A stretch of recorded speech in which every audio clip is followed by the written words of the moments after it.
Stick Stickly may be one of the least creative characters ever made, but he still holds a very special place in the hearts of 90s children for his several years of hosting Nick in the Afternoon.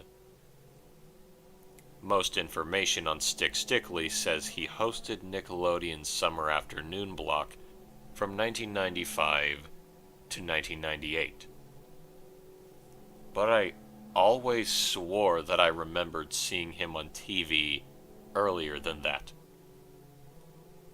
I thought I was crazy for quite a while, but recently I found a small fan site for Stick Stickly that mentioned him hosting a 1993 afternoon block during the school year, called Afternoon Snack with Stick Stickly.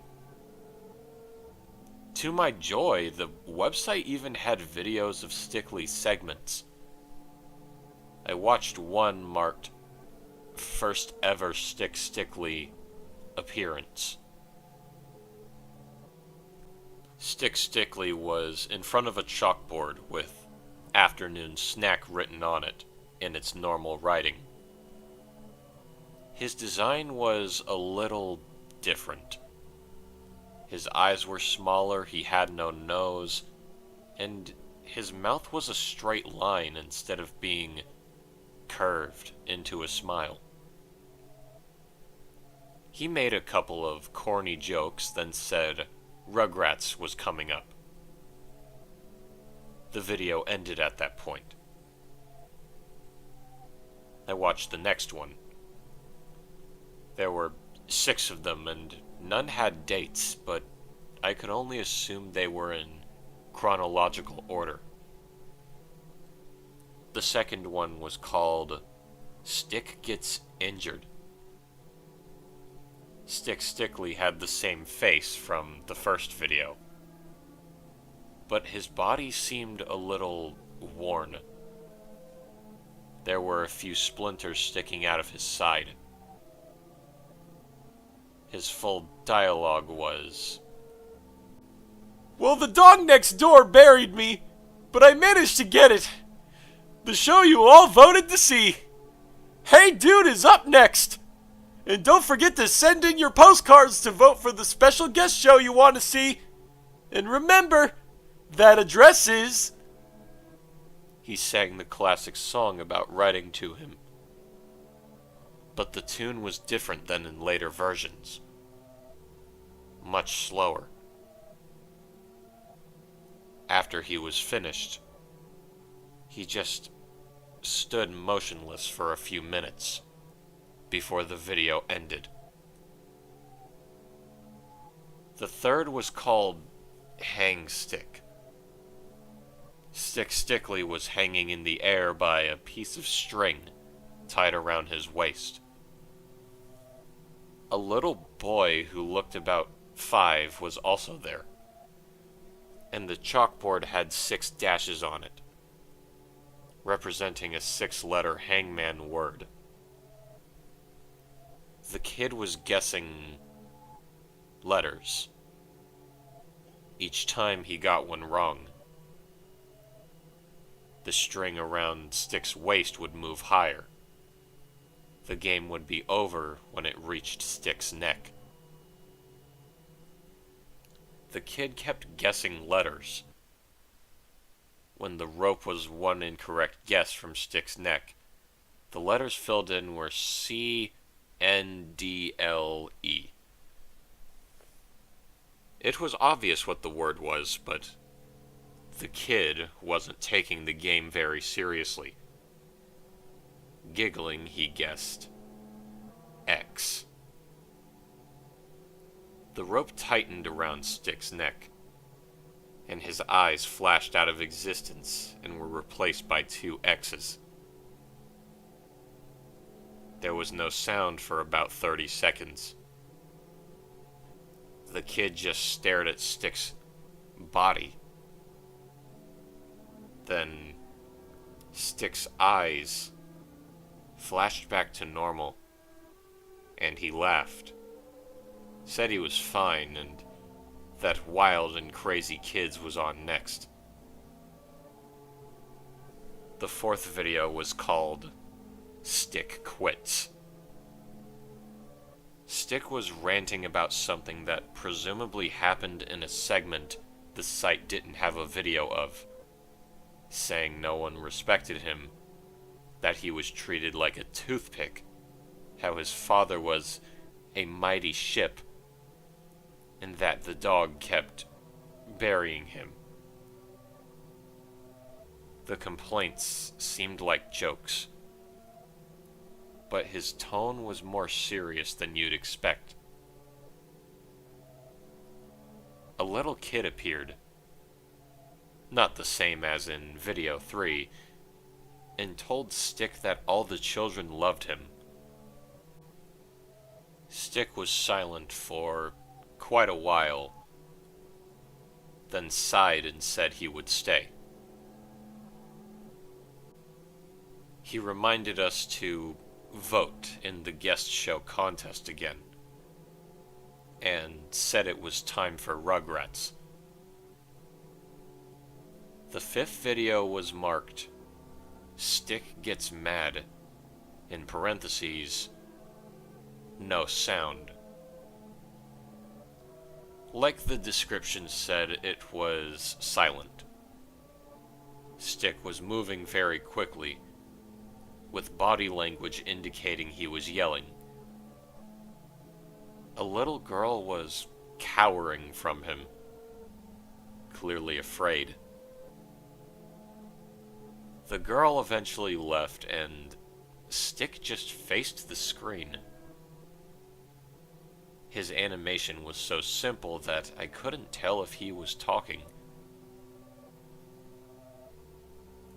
The sixth video was called The Winner Revealed. Stick had a dark red stain on the top of his head, and one of his eyes was an X.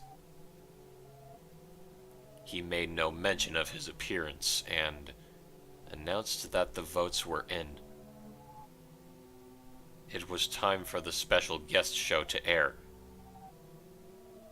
His last bit of dialogue.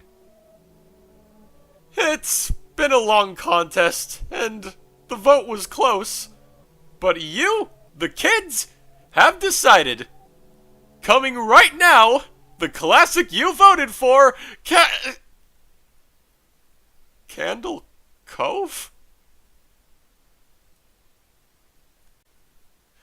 And that was Stick Stickly, written by K.I. Simpson.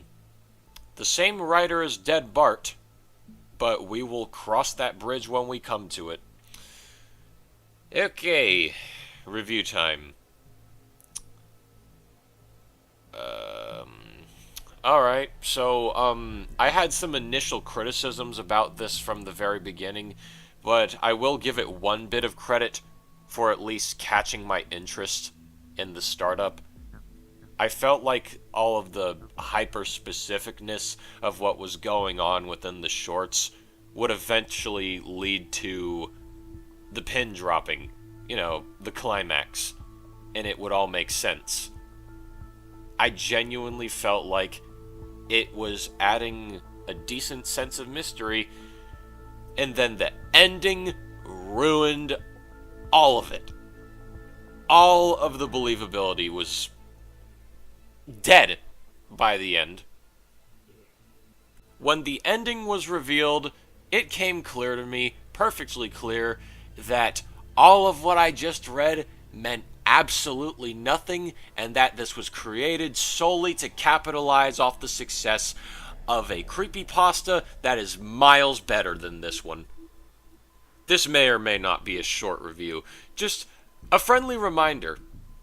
In Candle Cove, to those who haven't read it, spoiler alert, by the way, in Candle Cove, it is a show that only children are able to see. It is a work of the mysterious. It is revealed by the end of that story that when children sit in front of the TV to watch Candle Cove, they end up watching half an hour of dead air instead.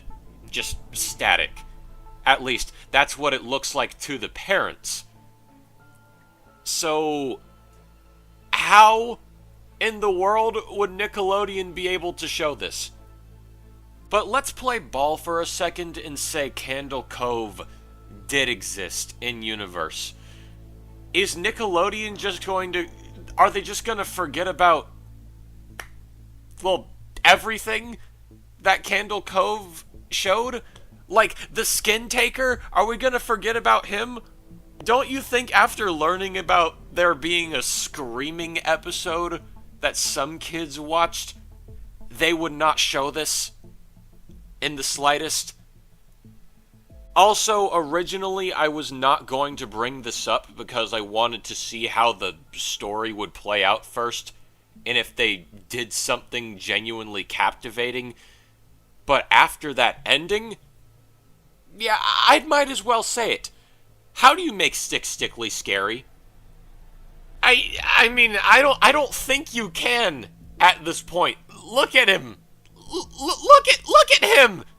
He's a popsicle stick with googly eyes. Come on, how can you take this seriously?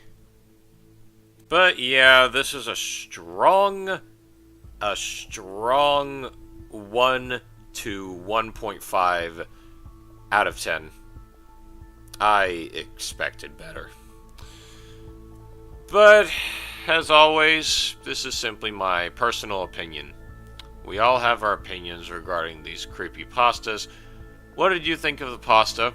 What would you have done to improve upon it? And as always, I will see you all in the next narration. I love you all. Bless.